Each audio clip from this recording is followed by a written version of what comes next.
Side B, we exclude ex-gay theology around that these techniques can produce a change and make someone straight, and that's a normative way that people should go to pursue being like God or being holy.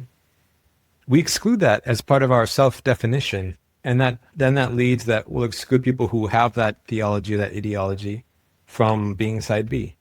And that probably means we might exclude them from speaking in some spaces or being in some spaces.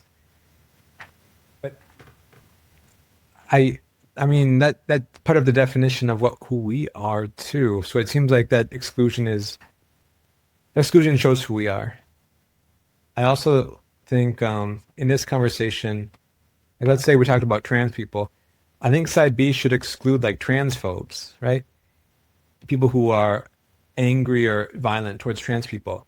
But also there's complicated questions around the experience of gender that side B has to wrestle with, where people will draw different lines. That's also the case. But yeah, I mean, I can't imagine any social movement or position which doesn't make boundaries to exclude some and then include others. Because would it be a movement anymore that we could actually recognize if it allowed all things to come? Like all people or all ideas to come into what it is?